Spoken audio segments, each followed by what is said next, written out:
You are nobody. I could hear the words echoing in my head as I stood frozen in the doorway. My heart was racing, and my hands were trembling as I tried to process what my husband had just said. It wasn't just the words. It was the tone, the sheer disdain in his voice. For a moment, I thought I might collapse right there. But no. I stood my ground, facing the man I had loved for years, the father of our children. How had it come to this? I never imagined I would hear such cruelty from him. My own husband. It all started years ago when Maria came into our lives. Maria, the kind-hearted woman who worked for us for almost a decade. She wasn't just an employee. She was family. My children grew up with her by their side, and I had seen the sacrifices she made for her son, Tom. She would tell me about him, how he was so bright, so full of potential, but the world around him had little to offer. So, I made a promise to her, a promise I would keep. I would help Tom. I would ensure he had a chance, a real chance, to succeed. After all, he deserved it. Maria had been a loyal and loving employee, and I couldn't turn my back on her son, especially after she passed away unexpectedly. I knew it was my responsibility to make sure Tom could pursue his dreams, just as Maria had dreamed for him.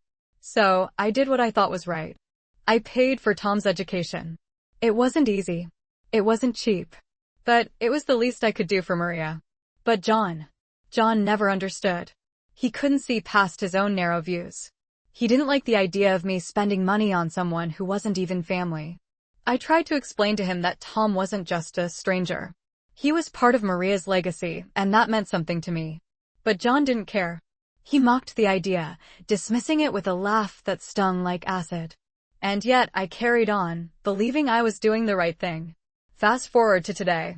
Tom had graduated with honors, a testament to his hard work and the opportunity one had given him.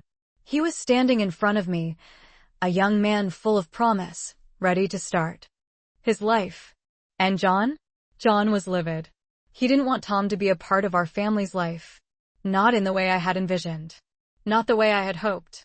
He didn't want to acknowledge that someone who had come from such humble beginnings could ever be a real part of our world. It was as if Tom was nothing more than a reminder of everything John resented, everything that made him feel less secure in his own world. And in that moment, when I called Tom into the room, and John laughed, I could feel the weight of everything crashing down on me. My own husband had laughed at me. He mocked me for wanting to help someone who needed it. And it wasn't just about Tom. It was about everything I had done for the people I cared about. The sacrifices I made. The love I gave. John had no respect for any of it. He looked at me with such contempt, as if I was nothing. As if I had no worth, no value in his eyes. And then, the words came again. You're nobody.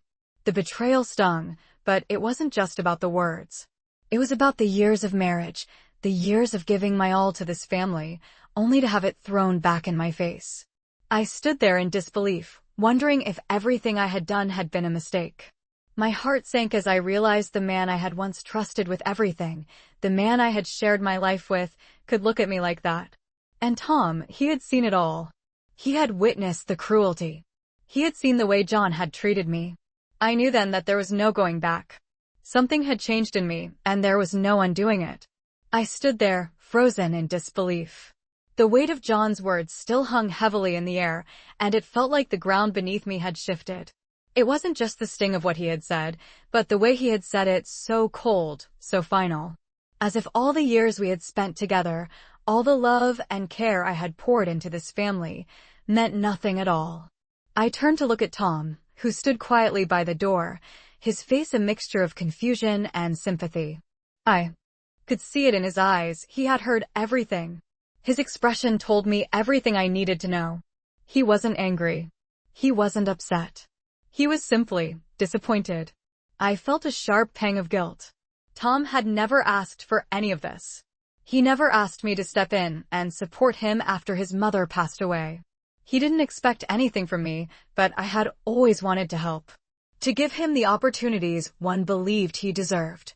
I had been raised to believe that kindness and compassion could change lives. But now, in the harsh light of John's anger, I began to question whether I had made the right choice. I had seen Tom grow from a shy boy into a confident young man. I had seen him work tirelessly to earn his degree, despite the obstacles he faced. And yet, to John, he was nothing more than the son of a maid, someone unworthy of being in our world. How had John become so hardened? How had he turned into someone who could dismiss everything I held dear? It wasn't just about Tom anymore. It was about our entire relationship. About how far apart we had drifted. I could feel the gap widening between us with every passing day, but I had refused to acknowledge it. I had made excuses for John, told myself he was just stressed with work, or that he didn't understand the sacrifices I had made. But in that moment, as I looked at him, I realized that maybe he just didn't care. And that thought hurt more than anything he had said. I turned to Tom, who was still standing there, waiting for my next move. His eyes were filled with a quiet understanding, but also a deep sadness. He had always been respectful and grateful for everything I had done for him. But now I could see that this was a breaking point for him too. He was no longer just the boy I had helped. He was an adult, a man, and he deserved to be treated with the respect he had earned. And as for John, I wasn't sure I could continue living in a marriage where I felt so invisible, so small, so insignificant. I had supported Tom because I believed in him. I had supported him because I believed in something greater than money or status or what John thought. But now I had to decide where my loyalty truly lay. Was it with the family I had built, or with the values that had guided me all these years? And as I stood there, facing John and Tom, I realized I couldn't keep pretending everything was fine. I couldn't keep living in a world where I was made to feel like nothing. It was time to face the truth, no matter how painful it was. I stood in the middle of the living room, my mind racing, my heart pounding. It felt like the walls were closing in on me. Tom had left the room quietly, probably to give us some space, but it didn't matter. I couldn't stop the whirlwind of thoughts that were swirling in my mind. What had I done? What had John done to me? To us? My hands were still shaking as I tried to grasp the reality of everything that had just happened. For years, I had put my heart and soul into this marriage. I had worked so hard to make sure our family was happy, comfortable, and well cared for. And yet, here I was, standing in a house that no longer felt like home. John had always been the center of my world. His opinion mattered more than anything. But now, after everything, I realized that his opinion was nothing but a weight around my neck. I couldn't breathe under the pressure of his disregard. I had always known he was proud of his success. He had worked hard to get where he was, his business was thriving, our lives were comfortable, and our kids had everything they could ever want. But somewhere along the way, he had forgotten what it meant to have compassion. To see people beyond their wealth, beyond their status. I thought I could change that by helping Tom, by supporting someone who needed it, I could show him the value of kindness. But now, all I saw in John was a man who couldn't see past his own privilege. A man who would rather mock a young man who had worked so hard to earn his place in the world. I had given Tom the chance to succeed, but John saw him as nothing more than a reminder of everything he despised. And for a moment, I wondered if I had been wrong. Maybe I shouldn't have helped Tom. Maybe I should have listened to John. But as quickly as that thought came, I pushed it away. I had done the right thing. Tom had deserved that chance. He had worked tirelessly for his degree, and he had earned the respect he was now demanding. I wasn't going to let John's bitterness define my actions. I needed to make a choice. A choice between my husband and my own sense of integrity. Between the man I had married and the person I had become. The person who believed in doing what was right, even when it wasn't easy. Even when it meant going against everything John stood for. I knew the path ahead wouldn't be easy. I knew that facing John now, after everything, would only bring more conflict, more tension, more heartbreak. But I also knew that I couldn't continue living in a lie. I couldn't continue pretending that everything was fine when I felt like I was suffocating. I needed to be true to myself. And in that moment, as I looked around the house that once felt like a sanctuary, I realized that I was no longer the person who would put up with silence, with disregard, with disrespect. I had spent too many years silencing my own voice for the sake of keeping the peace. But peace wasn't what I needed anymore. I needed honesty. I needed respect. And I wasn't going to settle for anything less. I stood there for what felt like an eternity, the silence between us suffocating. John sat across from me, his face unreadable, his eyes narrowed in a way I had never seen before. He wasn't shouting, he wasn't angry in the way I expected. It was worse. He was calm. Too calm. It made everything feel colder, more distant. I knew I had to speak first, but the words felt stuck in my throat. How could I explain what I was feeling? How could I even begin to tell him what was in my heart after everything that had happened? Finally, I took a deep breath and broke the silence. John, this isn't just about Tom. You know that, right? This is about everything. His gaze flickered for a moment, but he didn't speak. It was as if he was waiting for me to say more. I couldn't bring myself to look at him fully, not now, not after everything he had said. I had spent years justifying his actions, dismissing his attitudes, hoping that he would change, that he would see things my way. But now, I wasn't sure that was even possible. I didn't just help Tom because I felt sorry for him, I continued, my voice shaking slightly. I helped him because he deserved it. Because he worked for it. Because he didn't have the advantages that we had. And you laughed at him. You laughed at me for helping him. I could see a flash of anger cross his face, but it was gone as quickly as it appeared.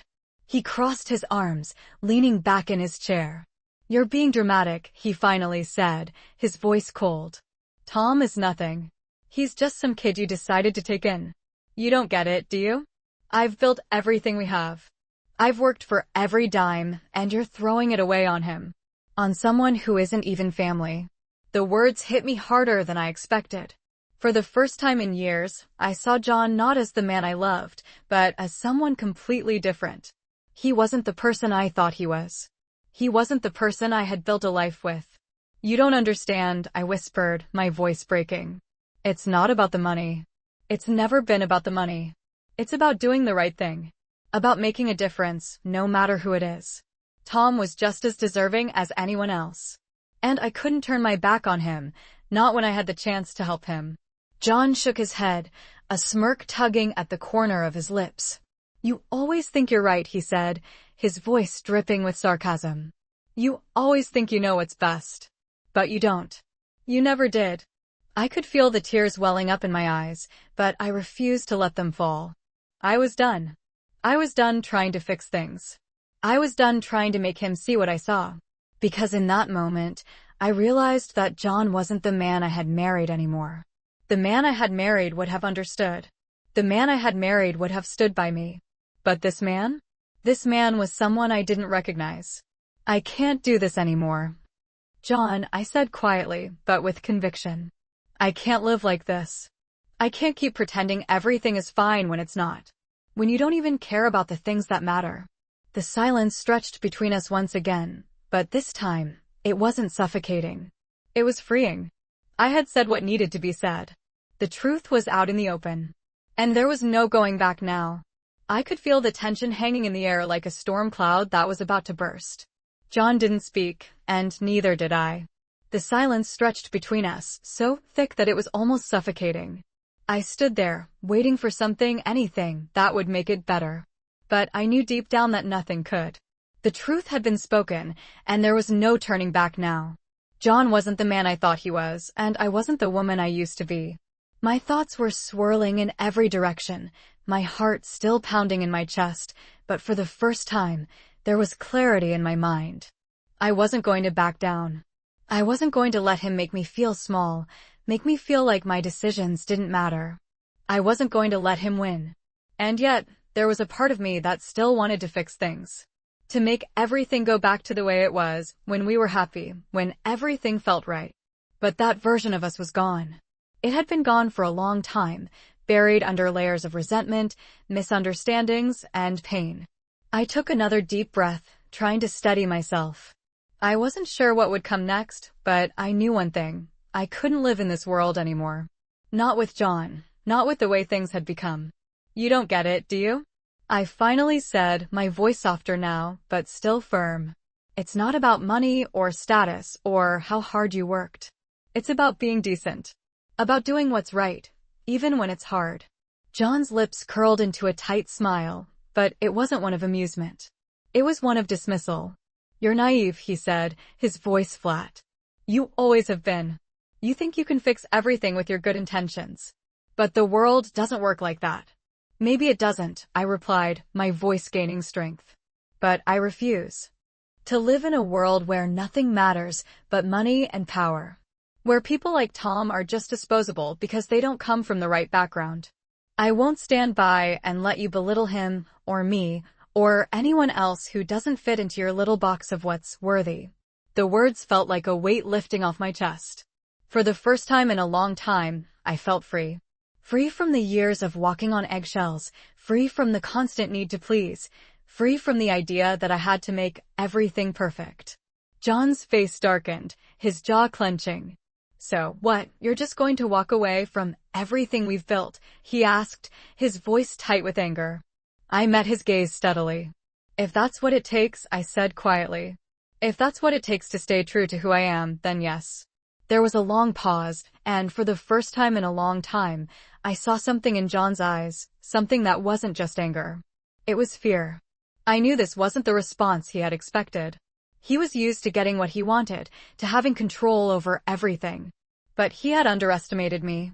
He had underestimated how much I had grown, how much I had changed. The woman standing in front of him now wasn't the same woman who had married him all those years ago.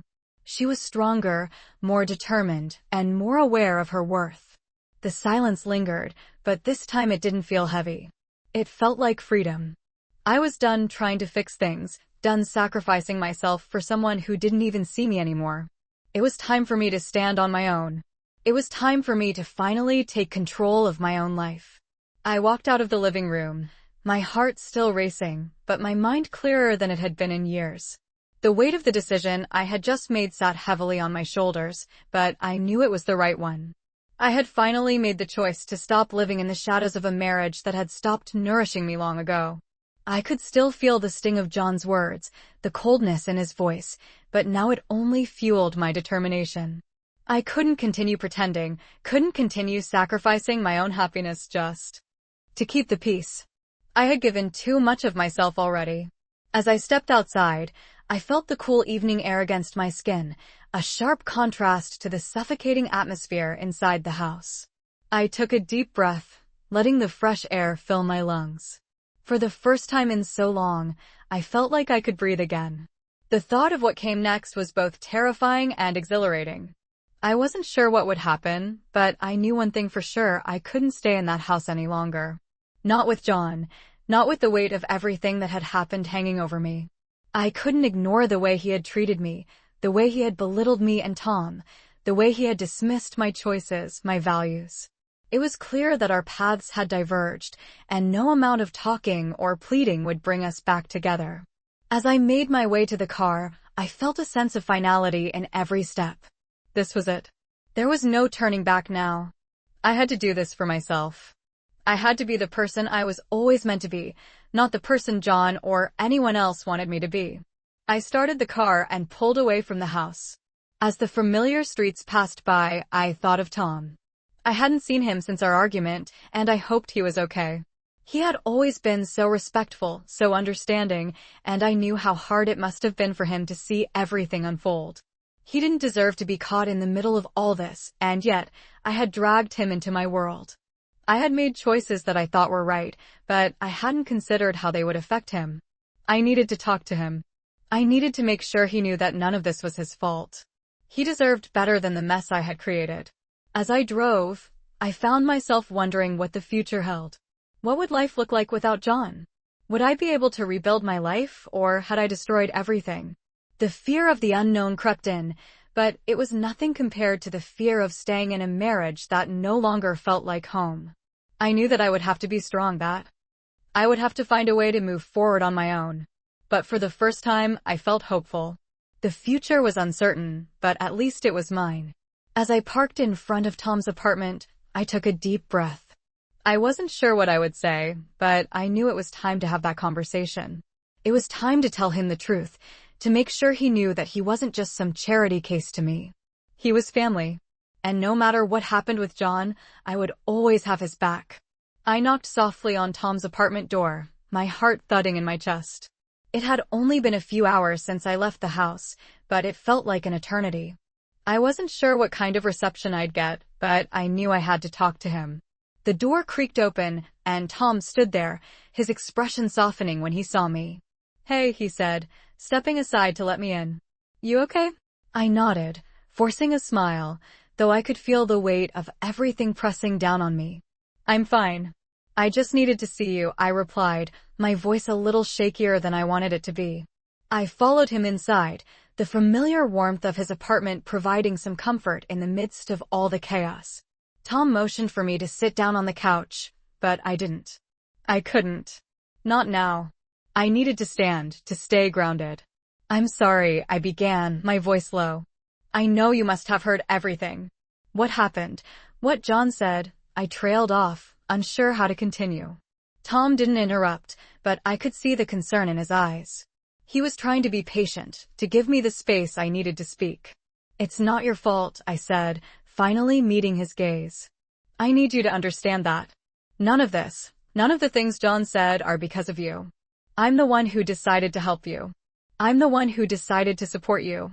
And I want you to know that it's because I believe in you. Not because I felt sorry for you." Tom looked down for a moment, as if processing my words. I could see that he was hurt, though he wasn't showing it in the way I might have expected. "I know you did," he said quietly. "I've never thought of you as some charity case, you know. You've always been kind to me. You've always treated me like family." But he hesitated, glancing up at me. "But what? What is it, Tom?" I asked, my heart tightening. "But I can't help but feel like I'm the reason for all this. Like I've caused a rift between you and John. Like everything went wrong because of me." His voice cracked, and I could see the pain in his eyes. I felt a sharp pang in my chest. "No, Tom," I said quickly, shaking my head. "This is not on you. You are not the reason everything fell apart. John and I stopped myself. I couldn't say it just yet, couldn't explain to him everything that had happened between us. It felt too raw, too fresh. John and I have our own issues. And it's not about you. It never was. I just want you to know that, okay? You didn't cause this. You didn't do anything wrong." Tom nodded slowly, his expression still uncertain. I could tell that part of him still carried the weight of our argument, but he was trying to let it go. "Thanks," he said softly, his voice barely above a whisper. I smiled at him, grateful for his understanding, but also feeling the deep sadness of what had transpired. "I just want you to be okay," I told him.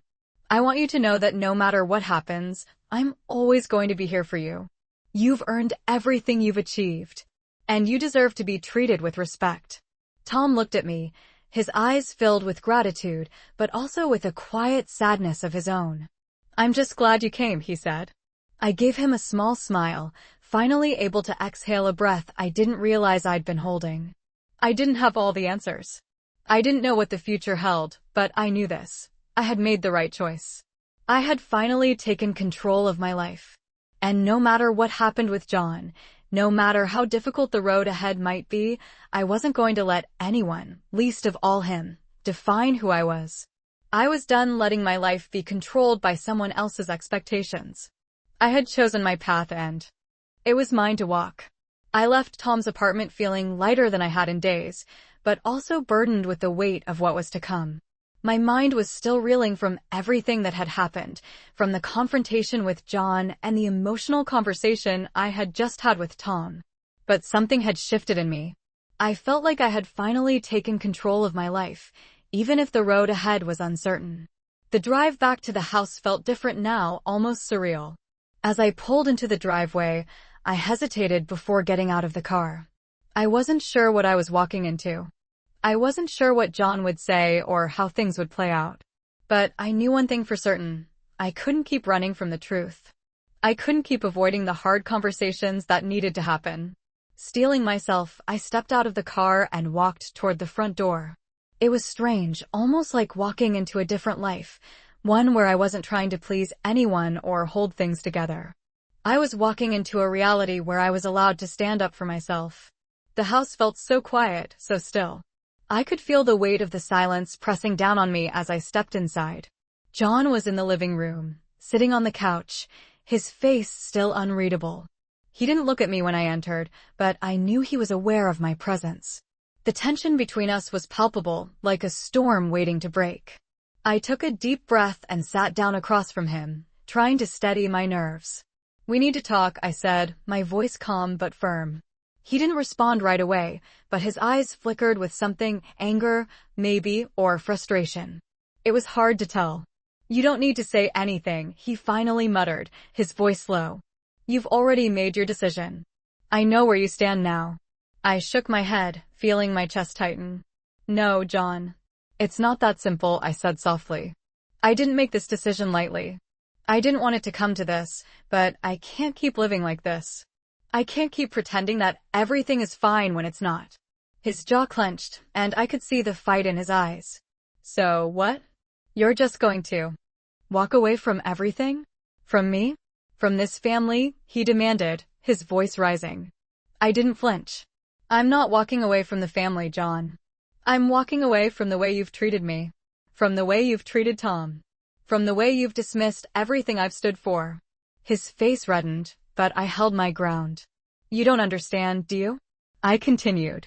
"I've given so much of myself to this family, to this marriage, and I've let you dictate everything. But I can't do it anymore. I can't keep sacrificing my happiness for the sake of keeping the peace." There was a long silence as John stared at me, his expression unreadable. It felt like the last few years of our lives were coming to a head in this moment. "So, what now?" he asked, his voice barely above a whisper. "You want a divorce?" "I don't know," I said, my voice shaking. "But I can't keep living this lie. I need to figure out who I am without all of this. Without the pressure, without the expectations. I need to find myself again." I could see the realization in his eyes, and it wasn't one I had expected.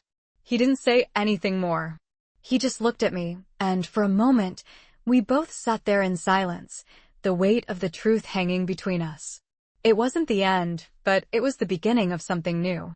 A chapter that was still unwritten, but one that I would have to write for myself. I stood up slowly, the weight of everything pressing down on me like a heavy fog. John hadn't said anything more after my words, but his silence was enough to tell me that this wasn't the end for him. The tension still hung in the air, thick and suffocating, but something had shifted between us. The conversation had not gone the way either of us expected, but I knew I couldn't let it continue. Not the way it was. I needed space. I needed time.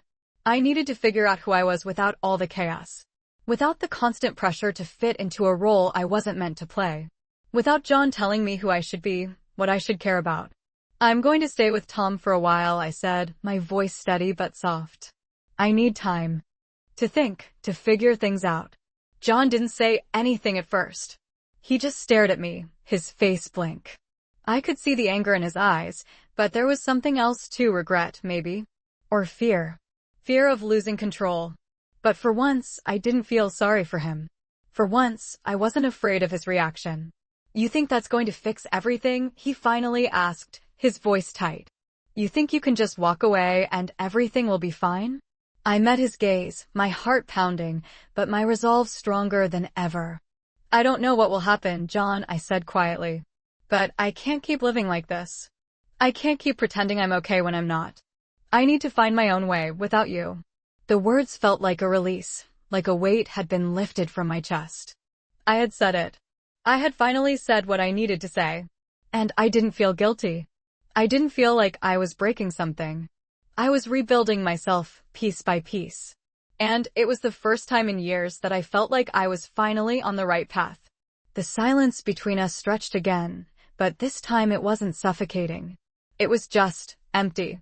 It wasn't the same silence we had lived in for so long, where everything was unspoken and buried under the surface. This silence was different. It was the kind of silence that happens when something is finally acknowledged, when a door is opened that can't be closed again. I took one last look at John, standing there in the living room, his eyes unreadable. But I didn't wait for him to speak again. I didn't need his approval anymore. I was done seeking his validation. I had my own. I turned and walked out of the room, out of the house, and into the unknown. As I got into the car, I felt a rush of freedom, as if the weight of the last few years was finally being lifted off my shoulders. I didn't know what the future held, but I was ready to face it. I wasn't going to let fear or regret hold me back anymore. I was going to move forward, even if I had to do it alone. And that thought, that realization, felt more powerful than anything I had ever felt before. It wasn't the end of my story. It was just the beginning of something new. A story that I was finally going to write for myself.